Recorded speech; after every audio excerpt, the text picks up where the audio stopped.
લગલગ નિજાત હરી હિંદવા શાલિગ્રામ રામદેવજી મહારાજના એક અનોરા મંડપ મહોત્સવમાં કરવા ગણેશજીની વંદનાથી શુભ શરૂઆત છે પર્વતભાઈએ કરી હોય. ત્યારબાદ જે કાંઈ આગતા સ્વાગતા ઠીક છે, આંગણામાં મહેમાનો પધાર્યા હોય એટલે આપણે કરવું પડે. આવતડા એ ધાણ મળવામાં માઠપ કરે એ કાં પાથરે પ્રાણ હાચું હરોઠિયો ભણે. મહેમાનો માટેના દુઆ આપણા ત્યાં ગવાતા હોય. પાઈ દી વાંધો નહીં, પાઈ દી. એનો અવાજ છે ને એ છત્રી સૂર બહારનો છે એમ, એની ઝડપ બહુ સારી છે. આ જેટલા પાણી પાય ને હું ગેરંટી સહિત કહું, આના હાથનું જેટલા પાણી પીએ ને મર્યા પછી માઇક છે નહીં, કારણ કે તરસો કોઈ રહેતો જ નથી. ચા ભલે કલાક એક ફેરે આવે, પાણી 8 વખત ગુમરો મારી જાય. એક એવડી સેવા છે એમની પણ. એવા આ એક એવી ભૂમિ છે, એમાં મારા માટે અવારનવાર કહું છું કે આ ધૂળમાં રમી અને હું મોટો થયો છું. બચવાતાની વાડીએ ઠીક છે, કાનભાઈને ત્યારે ઓળખતા હતા ન ઓળખતા હતા ખબર નથી, પણ અવારનવાર અમે આવેલા છે. કારણ કે આપ બધા જાણો છો આ જે કાંઈ પુનાઈ છે, આ જે કાંઈ આયોજન છે એમાં પાયામાં બચવાતાનો રોટલો પીડ્યો છે. આપ બધા જાણો છો. જેની એવડા ખંતથી આવનારને જાનારને જે મેન તમે ઘણું બધું એવું સાંભળ્યું હોય છે કે ભાઈ ફલાણા ભાઈને 5 વર્ષ 25 વર્ષ 50 વર્ષ કે 60 વર્ષ પહેલા કાંઈ નહોતું. આવા મારા તમારા આ એક સમાજમાં મને તમને કેટલા બધા પ્રસંગો જોવા મળશે કે કાંઈ નહોતું ફલાણા ભાઈને 20 વર્ષ પહેલા, અટાણે અભરે ભરાણું છે. તમે કોઈ દી કલ્પના કરી 20 વર્ષ પહેલા કાંઈ નહોતું, અભરે ભરાણું ક્યાંથી આવ્યું? ઈ પાયામાં વાત ઈ પડી છે. જગતના ચોકમાં માન બાપ છે ને ભગવતી પાસે પરમાત્મા પાસે એક જ પ્રાર્થના કરે છે કે હે મારા બાપ, હે માં, અમે તો અમારું જીવન છે આમ તેમ કરીને પૂર્ણ કરી દેવું, પણ મારા બચલા હામું જોજો. ને એના આંગણામાં જે કોઈ આવતા હશે ને તેથી ખોબો હશે તો ખોબો, ને પાયલી હશે તો પાયલી, ને ટાણું હશે તો ટાણે રોટલો દીધો હશે. એવા અનેક આવ્યા હશે ને ત્યારે એકાદાના અંતરમાંથી કાંઈક આશીષ છે વરસાય છે. ભગવાન તારા બચલાનું હારું કરે. આ 20 25 50 વર્ષના આશીર્વાદ છે ભેગાથી મળે, બાકી એમને એમ કાંઈ મળતું નથી. આ તમામ ભૂમિનો જે પ્રતાપ છે ને, આ જે આયોજન થયું છે, આ કોક પાવન ઘડી છે આવી ગઈ હોય, બાકી બને નહીં. સારો વિચાર છે ને, વખત હોય ઘણી વખત વિચાર ન હોય. આજે અહીંયા તમારા તરફથી જે યોગદાન, જે કાંઈ રકમ અહીંયા આવવાની છે એ તમામ રકમ છે એ ગાયોના ઘાસચારામાં વાપરવાની છે, ગાવડીઓના ઘાસચારામાં વાપરવાની છે. દીધા જેવા રાખ્યા હોય, દિયો છો, ધર્મના થાંભલા છે એ દેખાતા નથી. આપ અને ધરતી છે એ બે ભેગા કોને ટેકે ઉભા છે એ મને તમને ખબર નથી. કંઈક આવા ઈરડાઓ છે એ આપ અને ધરતીની વચમાં ટેકા બનીને ઉભા છે. એટલે જેટલો ટેકો દેવાય એટલો ટેકો દેજો. એ તમામ રકમ છે એ ગાયોના ઘાસચારામાં રહેવાની છે. વખત અને વિચાર આ તો ભાગશાળી ન હોય, ઘણાને વિચાર હોય, લ્યો અટાણે ઘણાને એવો વિચાર આવે કે મારે 2 લાખ રૂપિયા દેવા, પણ વખત ન હોય. આવું બને. ઘણા પાસે વખત હોય તો એ મરી ગયા, ભાઈ વિચાર ન હોય. દીધા જેવો રાખ્યો આમાં દેવા જોઈએ. વખત અને વિચાર બે ભેરા થઈ જાય સમજવું પેઢીઓના પોઈન્ટ પીડ્યા છે, બાકી વખત અને વિચાર છે એ બે ભેગા થાય નહીં. એમ મળ્યું હોય, વખત દીધો હોય, સારો વિચાર પરમાત્માએ દીધો હોય, અને એમ થાય કે આવડું મોટું આયોજન તમામને સહભાગી બનાવી અને એવા કાનભાઈ કર્યું છે. એ આ ખાંભોદરની ભૂમિ. બીજી એક જાહેરાત મને હમણાં કહેવામાં આવેલી, ખાંભોદર ગામ આમ તો ગોઢાણામાંથી એ ત્યાંથી અહીં આવી અને જે ગોઢાણીયા પરિવાર છે વસેલો છે, એ ગોઢાણામાં વછરાજ સોલંકી વાછરા દાદાનું સુંદર મજાનું એક મંદિર છે એ આકાર લઈ રહ્યું છે. એની જે કાંઈ મંદિરનો જીર્ણોદ્વાર છે, જે કાંઈ ફેરવાર છે, વિદેશમાંથી પણ એનો સહકાર મળ્યો છે, પણ ગામમાંથી મને એવું કહેવામાં આવ્યું, ઘણા એમ કીધું કે આપણું મંદિર છે, આપણો દેવ છે, આપણું ગામ છે, તો બધા માટે કાંઈક, એટલે સ્વેચ્છાએ કોઈને પણ આમાં યોગદાન આપવું હોય, કોઈને પણ એમ થાય કે મારે આ મારા જૂના ગામમાં દાદાનું મંદિર છે, એના જે કાંઈ કામગીરીમાં મને 5 થી માંડી અને 5,000 50,000 સ્વેચ્છાએ કોઈ ફાળો છે નહીં, ફાળો કરવામાં આવશે નહીં, આ માટે કોઈ પાસે માગવામાં નહીં આવે, પણ કોઈને એમ થાય કે મારે કંઈ આપવું છે તો રામભાઈની દુકાન છે, રાજુભાઈની દુકાન છે, ત્યાં સ્વેચ્છાએ આપ આપણો સહકાર છે, આપણો ફાળો છે ત્યાં આપી શકો છો. એક એવી એક જાહેરાત એ માટેની એક સૂચના. તો કોઈને પણ ઈચ્છા થાય તો સ્વેચ્છાએ, એટલે તમામને એમ થાય કે અમારું યોગદાન, જેમ કાનભાઈએ એમ કીધેલું કે 5 થી માંડીને જે કાંઈ દ્યો, એટલે કોઈને એમ ન થાય કે એકલા કાનભાઈ કરે છે. અને કાનભાઈની બહુ બીજી સાચી વાત એ કરી કે એને અહંકાર ના આવે કે મેં એકલાએ કર્યું છે.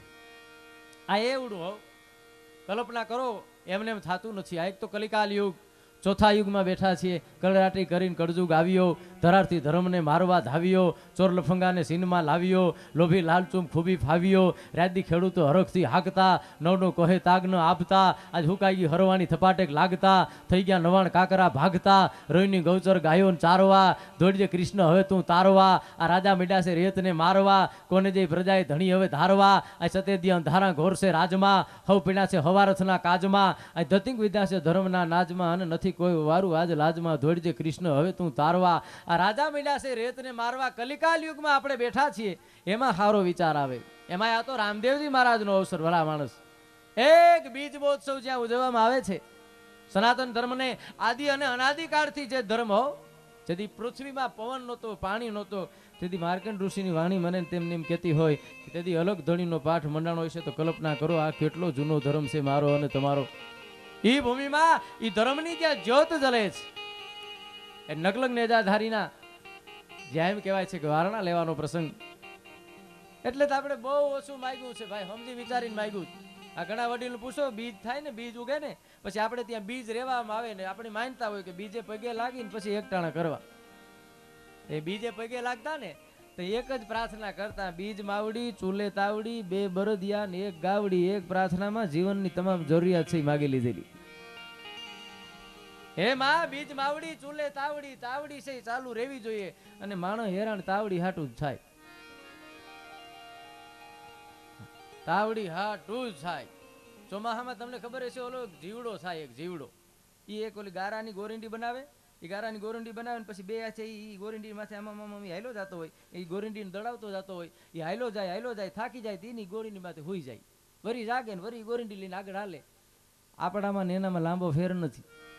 આપણે એ જ કરીએ, ગોરંડીઓ છે હલાવી જાય, થાકી જાય, હોઈ જાય, સવારે ઉઠીને પાછા ધક્કા મારવાનું ચાલુ કરીએ, થાકી જાય હોઈ જાય, પાછા ઉઠીને જેને જેવડી ગોરંડી, કોઈની પોતાની જરૂરિયાત પૂરતી હોય, કોઈ વિશાળ લઈને બેઠો હોય, કામ એક જ છે, ધક્કા મારવા, થાકી જવું, હોઈ જવું, ઉઠવું ને પાછું એમાં વર્ગી પડવું. એક તાવડી હાટું, બીજું કાંઈ નહીં. બીજ માવડી ચૂલે તાવડી, તાવડી સલામત રહી જાય ને. માગતો નથી માધવા તારી પાસે કરોડ રૂપિયા, કીર્તાર વખતે મારો વ્યવહાર તું સાચવી લેજે સાંભળા. એ પરમાત્મા, તારી પાસે બીજું કાંઈ જોતું નથી, પણ મારા એક વ્યવહાર છે, કુટુંબના, કબીલાના, ભાઈઓ દોસ્તારોના મારા વ્યવહાર સાચવી લેજે, એટલે બીજું મારે કંઈ જોતું નથી. સાયા ઇતના માગું જામે કુટુંબ સમાય, મેં ભી ભૂખા ના રહું ઓર અતિથિ ભૂખા ન જાય. એક હું ભૂખો ન રહું, મારે આંગણે મહેમાન આવે ભૂખો ન રહીએ. બીજ માવડી ચૂલે તાવડી, 2 બળદિયા. બળદ માગ્યા છો, પ્રાર્થના જૂની છે. ટ્રેક્ટર નહીં હોય તે દીની છે, નકર તો ટ્રેક્ટર ન માગે. 2 બરદિયા અને 1 ગાવડી. બરદિયા મને તમને જેના પાસેથી મળ્યા છે, ઈ ગાવડી, ઈ ગાયું લાભાર્થી. આ બહુ ઓછું માગ્યું. હા, માણસને માગવાનું કે ત્યારે ભાન નથી રહેતું. એક ઓલી કે વાત છે ને કે ભાઈ, એક જણાએ કીધું હતું કે રૂપિયા સોનાના ઢગલા છે, તમારાથી ઉપડે એટલું લઈ જાવ. હે કે જેટલું ઉપડે એટલું લઈ જાવ. એક જણે એટલું ભર્યું, હજી વધુ લઈ લઉં, હજી વધુ લઈ લઉં, હજી વધુ લઈ લઉં, અને એની તાકાત બહારનું ભર્યું, ઉપડી જ ગયું, પાછું એની માથે પડ્યું, દબાણું, મરી ગયો. બોલો, માણસ એટલું ઉપાડે ને ભાન નથી રહેતી, પછી એના ભારમાં નોંધીઓ મળાઈ જાય. બસ સંતોષ માગવાનું કે ભાન નથી. વાત છે ને, શંકર ભગવાન છે પ્રસન્ન થયેલા, ભોળાનાથ પ્રસન્ન થતા કીધું માગ, પણ સમજી વિચારીને માગજે. કે કેમ? કે તું જેટલું માગીને તારા પાડોમાં ડબલ થાય. ભોળોનાથ કે ભારે ખરી મહેનત હું કરું, માલ પાડો ખાઈ જાય. કે માગવું જ માગ ને, કે ઉતાવળ ઘણી છે, કે ના માગી લઉં, ભલે પાડો ડબલ થાય. માગવાની શરૂઆત કરી, મારે 5 લાખ રૂપિયા. ભોળોનાથ કે તો પાડોમાં 10 લાખ.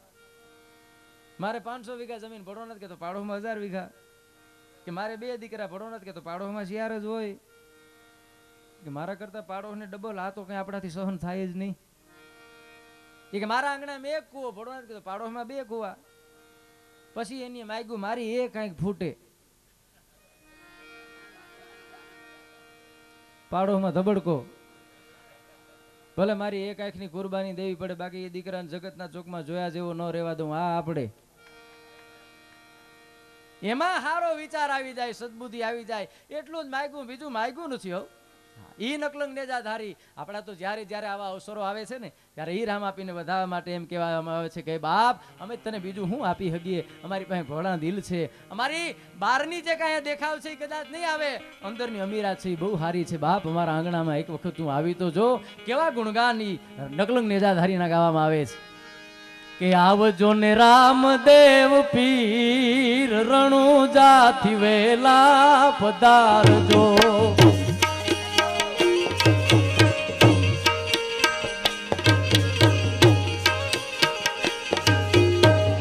આવજો ને રામદેવ પીર રણુજાથી વેલા પધારજો.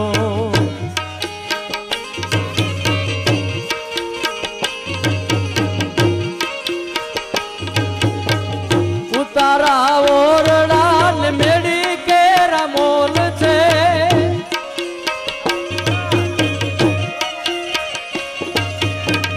ઉતારા ઓરડા ને મેડી કેરા મોલ છે, ઉતારા કરતા જાવ રણુજાથી વેલા પધારજો.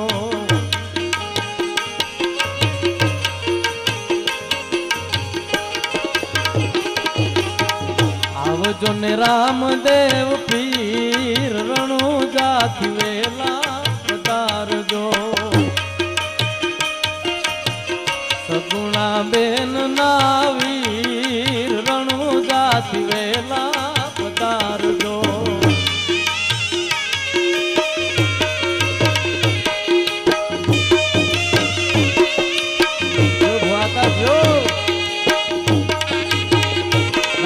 દર્શન થાય છે દીવડામાં.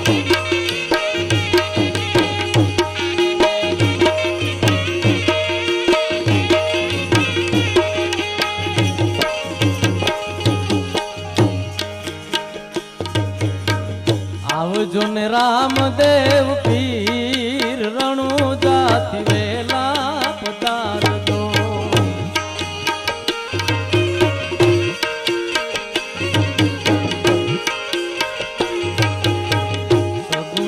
બેન ના વીર રણુજાથી વેલા પધારજો, વેલા પધારજો. એ નકલંગ નેજાધારી અમારી પાસે બીજું તો કાંઈ નથી બાપ. જે કાંઈ અમારી પાસે અહીં પરમાત્માએ અમને જે સંપત્તિ દીધી છે એ તારા માટે અમે ખુલ્લી મૂકશું. અને ભોળા હૃદયનો માણસ છે, એની જ્યારે જ્યારે પ્રાર્થના કરતો ને ચોક્કસ એનો જવાબ છે એને આપવો પડતો હો. કારણ કે એને જે એક અખિલ બ્રહ્માંડના નાથનું જેની જે કાંઈ ભજન કર્યું છે ને, એ ભજન છે એ ફળીભૂત થાય થાય ને થાય ભાઈ. વાર લાગે. ખેડૂ વર્ગ છે, ખબર છે આપણને. આપણે વાવણી ટાણું હોય ને વાવણી ટાણે આપણે વાવવા જઈએ, એક હાથમાં રાહ હોય, એ જ હાથમાં ખરપિયો હોય. એક હાથમાં જે કંઈ દાણા છે એ મુઠ્ઠીમાં દાણા હોય, એ રાહ ખેંચતા જાય, ખરપિયો મારતા જાય, રાહ ખેંચતા જાય, ખરપિયો મારતા જાય. આમાંથી એક પછી એક દાણો છે એ ઓયણીમાં પડતો જાય, અને આખી વાવણી પ્રક્રિયા પૂરી થઈ જાય. પછી મોલાત આવે ને, ત્યારે જે હાથમાં દાણા હોય ને એ જ હાથમાં ડુંડું આવે, અને જે હાથમાં ખરોપિયો હોય ને એ જ હાથમાં દાંતરડું આવે. જે હાથમાં ખરોપિયો હોય એ હાથમાં જો દાંતરડું આવતું હોય, ને જે હાથમાં દાણા હોય એ હાથમાં જો ડુંડું આવતું હોય, આ હાથનું આ જગતના ચોકમાં આ જ હાથને જો મળતું હોય, કરસણ અને કથીર જેનો જેને હાથ, એનો એને સંગાત નક્કી ઢારી લીધેલ હોય નટવર. અહીં કરસણ અનાજ અને કથીર જે જેને હાથ, એનો એને સંગાત નક્કી ધારી લીધર. જે હાથમાં હોય અને જગતના ચોકમાં જે મળતું હોય, તો આમાં જે કંઈ આપે ને એ ચોક્કસ ઉગ્યા વગર રહે નહીં હો. 100% જે આપે ને એને ઉગવું જ પડે. કારણ કે અખિલ બ્રહ્માનો નાથ છે, દયાનો સાગર છે. મળ્યું હોય તો આપવાની બાબત છે. મારો ત્રાપતકર લખાય કે હું કાણાઈ હાડ પાડોશી ના બાળને કાજે, મુઠ્ઠી ચણ નાખતો જાજે રે. તને મળ્યું હોય તો આપતો જાજે. દરિયો હામે કાઢતો ડોળા રે હામે ઉભા મોત ના ઓળા તોફાને ચડેલ નાના નાના નાવને તું અંકાર તો જાજે રે તને મળ્યું હોય તો આપતો જાજે મળ્યું છે તો આપતો જાજે પૈસો મળે એક બાબત છે પૈસો હારી જગ્યાએ વાપરવો એ બીજી બાબત છે એની કૃપા હોય તો રૂપિયો મળે એની મહાકૃપા થાય તો રૂપિયો હારી જગ્યાએ વપરાય બાકી રૂપિયા જવાના ઘણા ઠેકાણા છે ભાઈ આખું કુટુંબ ના પાડે તો અહીંયા હવની પહેલા ઉભ્યો હોય એની કૃપા હોય તો વપરાય અને આ યુગ છે ભાઈ આ યુગમાં સાચું છે ને એને જ મહેનત છે તમે જે કાંઈ થોડીક સાચ લઈ અને જગતના ચોકમાં આવશો તમને કસોટી થાહે અને થાહે જ સારું કામ કરવા માટે તમારું એક ડગલું આગળ આવશે એટલે અબજસના પોટલાની તૈયારી રાખવી આ દુનિયાએ રામને જસ નથી દીધો આપણને મળે જ નહીં આ લોકના સાગર વિશે કોઈ નાવથી તરસો નહીં દોરંગી દુનિયા તણા ધોખા કદી ધરશો નહીં સીતાને ગોર જંગલમાં પુત્રો અમે જણાવ્યા છે શ્રી કૃષ્ણને ભીલના બાણે અમે પોતે જણાવ્યા છે કલમ ધ્રુજે કથા લખતા અમારા પાપ પોથીની આ સંત મોહનને અમે પોતે જણાવ્યા છે એક પણ કામ કરવા હાટું થઈને તમારું ડગલું આગળ આવે અબજસના પોટલાની તૈયારી રાખવી જસ છે ને એ સંયુક્ત રીતે વેચાઈ મુક્તામાં જસના ધણી છે એ ઘણા છે અબજસ છે એ અનાથ છે અબજસ છે ને એ અનાથ છે અબજસનો કોઈ ધણી ન થાય કાલ સવારે આ મંડપના આયોજનમાં બહુ સફળતા મળી જાય તો અનેક દાવો કરવાવાળા મળશે મેં આમ કીધું તું કોઈમાં કદાચ નિષ્ફળતા મળે ને તો કોઈ જવાબદારી સ્વીકારવા માટે જગતના ચોકમાં તૈયાર નહીં રહે કારણ જસ છે એ સંયુક્ત રીતે વેચાય છે અબજસ છે એ એકલા ભોગવવા પડે છે હારામાં તો બધાય આવે